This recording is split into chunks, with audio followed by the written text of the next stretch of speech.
ये परमार्थ मार्ग क्या किसी भी मार्ग में आप जाएंगे तो ऐसे कायर पुरुष का किसी भी मार्ग में अधिकार नहीं होगा, किसी भी मार्ग में। अभी तो प्राण पोषण देह भाव में ही लगा हुआ है। समर्पण किसका हुआ? मन का कि तन का कि भाव का कि संबंध का। नाटक करते हो तो भागना ही पड़ेगा। उसी समय लेख में डाल दिया जाता। अगर लेख के अनुसार ही पूरा जीवन चले तो भगवत प्राप्ति किसी के भाग्य में नहीं। कुंडली जचवा लो, अच्छे ज्योतिषाचार्य हो कि क्या मेरे जीवन में लिखा है भगवत साक्षात्कार होगा। श्रीलम प्रेम रसैक जोषण महो जागृति वृंदावन। कैसे कष्ट सहकर महापुरुष जन उस परम पद को प्राप्त किए। हम अपने घर में रहते हुए जैसे ऐसे भगवत प्राप्ति कर रहे हैं। बोलो क्या कष्ट है।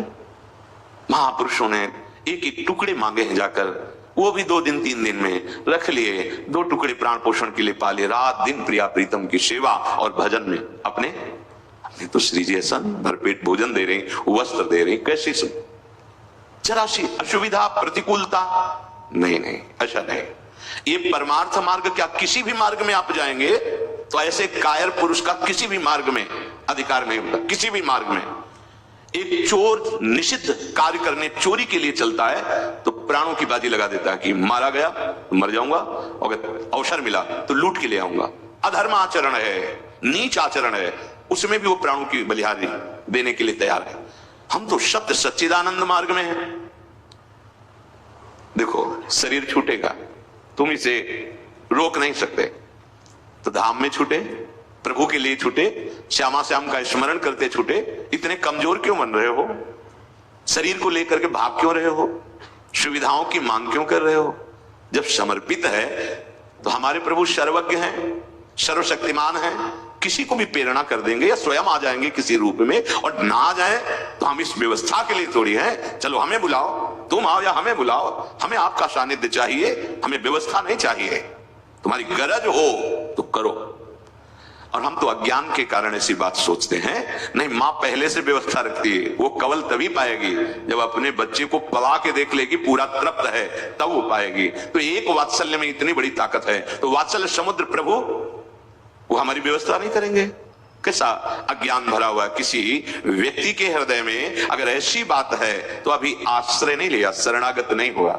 इसलिए ये जीवन की बाजी जीतनी है तो मृत्यु के कब्जे से, काल के कब्जे से बाहर होने के लिए प्रिया प्रीतम के धाम की शरण ले लो। बहुत कृपालु है वृंदावन, बहुत कृपालु है। आप इसे जड़ देश मत मांगिए, ये आपको ऐसा दुलार करेगा। कह रहे पोषण व्रत समझो ना, ये पोषण व्रत इसका नियम है, व्रत है वृंदावन का, कि जो इसका आश्रय ले लेगा, जो वृंदावन को अपना सर्वस्व समर्पित करके सर्वस्व मान लेगा, तो वृंदावन उसका पोषण करेगा। और अशेष दोष क्षमा, कोई भी अपराध बन जाए सब क्षमा कर देगा। अशेष बकाया नहीं रह जाएगा कोई अपराध भोगने के लिए, सब क्षमा कर देगा। आप सर्वस्व भाव से सर्वस्व वृंदावन। श्रीलम प्रेम रसैक जोषण महो जागृति वृंदावनम। श्री वृंदावन अपना सर्वस्व जो प्रेम है, प्रिया प्रीतम, प्रिया प्रीतम का नाम, प्रिया प्रीतम की महिमा, वो आपको प्रदान कर देगा। ऐसे महामहिम श्री वृंदावन धाम का आश्रय स्वीकार करो।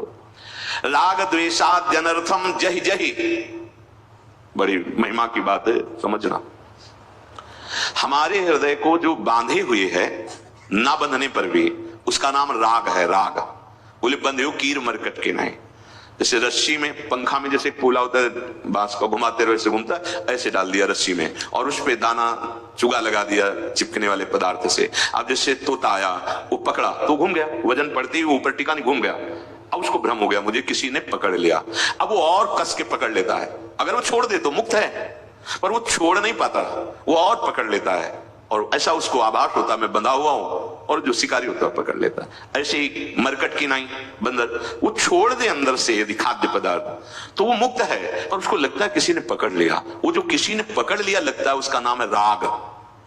शब्द स्पर्श रूप रस गंध का राग। जो अनुकूल हुआ तो वही राग, और प्रतिकूल हुआ तो द्वेष हो जाता है। पूरी सृष्टि इसी में विचर रही है, राग और द्वेष में। राग द्वेष दोनों खोइए तब खोजिए पद निर्वाण। पहले राग दोष मिटाइए। बोले कैसे मिटेगा? श्रीपाद उपाय बता रहे हैं। बोले राग द्वेषाद्यनर्थम, राग और द्वेष ये दोनों अनर्थ ही करेंगे, अनर्थ। ये हानि ही पहुंचाएंगे, ये तुम्हें दुख ही, क्लेश, अशांति, जन्म मरण यही पहुंचाएंगे, चाहे राग हो चाहे द्वेष हो। राग द्वेषाद्यनर्थम जहि जहि, त्यागो त्यागो, राग द्वेष से कोई भी व्यवहार, कोई भी वर्ताव, कोई भी चिंतन मत करो। ये अपना, ये पराया, ये गुणवान, ये अधम, राग द्वेष, अनुकूलता प्रतिकूलता, ये नहीं। कैसे छूटेगा राग द्वेष? देखो आप एकांत में जब हो तो आप देखना, राग द्वेष की लीला तुम्हें दिखाएं। एकांत में जब आप बैठेंगे फिर बिल्कुल छोड़ दो एकदम, देखो क्या हो रहा है। कोई रागात्मक वस्तु व्यक्ति स्थान का चिंतन या द्वेषात्मक वस्तु व्यक्ति स्थान घटना का चिंतन, दो में ही हो गया, आप देख लेना। और जब सहज छोड़ दो और मंत्राकार वृत्ति, नामाकार वृत्ति, मतलब राग द्वेष मिटने की स्थिति में हो गए। अब देखो आपके अंदर चल क्या रहा है। किसी भी वस्तु व्यक्ति स्थान घटना का रागात्मक चिंतन अनुकूल या द्वेषात्मक प्रतिकूल चिंतन, इसी में विचरते हैं। देख लो, अभी शांत होकर देख लो क्या आता है तुम्हारे अंदर। अगर स्मरण चल रहा है प्रभु का, फिर राग द्वेष पर शासन हो चुका है, अब वो नष्ट होने वाला है। आगे कह रहे हैं कैसे नष्ट होगा, तो भगवन नाम मात्र प्रतापाद, स्पष्ट, ये अमृतमयी बात, यही विश्राम स्थली है, समझ लीजिए। सब साधन करके ये विश्राम स्थली है, यहां आकर विश्राम हो जाता है। आप पहले से मान लो तो दौड़ना नहीं पड़ेगा। राग द्वेष यदनर्थम जहि जहि, त्यागो त्यागो इनको। कैसे त्यागे, तो बोले भगवन नाम मात्र प्रतापाद, केवल भगवन नाम जप के प्रभाव से, प्रताप से आपके राग द्वेष मिट जाएंगे। सारी की सारी समस्या राग द्वेष से है। शरीर में राग है तभी भागना होता है, क्या भागना, कहां भाग के जाओगे। काल कर्म स्वभाव गुण मृत्यु एक तुम्हें पीछा थोड़ी छोड़ेंगे, चाहे जहां भाग के चले जाओ, ये पीछे ही रहेंगे। जो जैसा लिखा है वैसा ही आपको भोगना पड़ेगा। अगर बचत हो सकती है तो धाम की आस है, सब लिखा पड़ा मिट जाएगा। नहीं, किसी के भाग्य में नहीं लिखा हो तो वृंदावन में मरेगा। जब हम निष्ठा लेते हैं सत्संग से कि आप तो आजीवन वृंदावन वास, उसी समय लेख मिटाल दिया जाता है। अगर लेख के अनुसार ही पूरा जीवन चले तो भगवत प्राप्ति किसी के भाग्य में नहीं। कुंडली जचवा लो, अच्छे ज्योतिषाचार्य हो कि क्या मेरे जीवन में लिखा है भगवत साक्षात्कार होगा। ये तो भगवान की कृपा से साधु समागम, और साधु समागम की कृपा से भजन में स्थिति, और भजन की कृपा से सब राग द्वेष शुभ अशुभ भस्म, अब नवीन भगवत पार्षद स्वरूप। ये भाग्य का विषय नहीं, ये कृपा का विषय है। भगवान नाम मात्र प्रतापाद, एक बहुत बड़े ज्योतिषाचार्य थे, तो उन्होंने अपने जीवन को विचारा कि मेरी मृत्यु कहां होगी, तो जल में मगरमच्छ से। अब उनके हृदय में भय लगा कि जल तो सरोवर नदी सब जगह होता है, और कहां मगरमच्छ है कैसे पता चले। तो अपनी जमीन बेच दी, घर बेच दिया, और एक स्थान जहां बहुत ही जल का अभाव होता है, ऐसे स्थान में जाके जगह खरीदी, मकान लिया, और भारी ज्योतिषाचार्य थे। अब जब लोगों को पता चला कि इनकी ज्योतिष तो बड़े जोर के है, धीरे धीरे उनका यश राज दरबार में पहुंचा, बुलाए गए। बड़ी ज्योतिष की प्रवीणता देकर राजा ने उन्हें आचार्य पदवी पर विराजमान कर लिया। बड़ा सुख चैन से आनंद से जीवन कटने लगा। राजा के पास आचार्य पदवी पे तो हर सुख सुविधा सब। राजा के संतान नहीं थी, जिस दिन से उनको आचार्य पदवी पे बैठाला गया राजा के भाग्य खुल गए। रानी गर्भवती हुई, पुत्र हुआ। अब तो और महाराज का स्वागत, जब से आचार्य पदवी पे बैठे खुशहाल जीवन।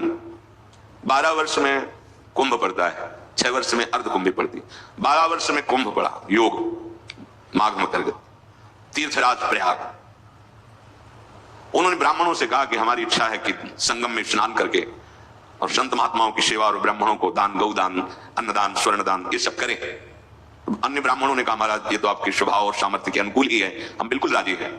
पर जो आचार्य पदवी में थे उन्होंने कहा नहीं, हम प्रयागराज नहीं जा सकते।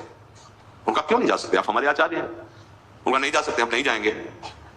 तो राजा का एक स्वभाव होता है, 1-2 बार के बाद फिर अपने आप नजर में उसके पद का प्रभाव जागृत हो जाएगा। तो उनका आपको तो जाना ही पड़ेगा। क्या बात है, आप नहीं जाने की बात कर रहे हो। तो उनका महाराज अब आपसे छुपाओ नहीं, मैं ज्योतिषाचार्य हूं, आप जानते हो, और हमने अपनी कुंडली स्वयं बनाई है।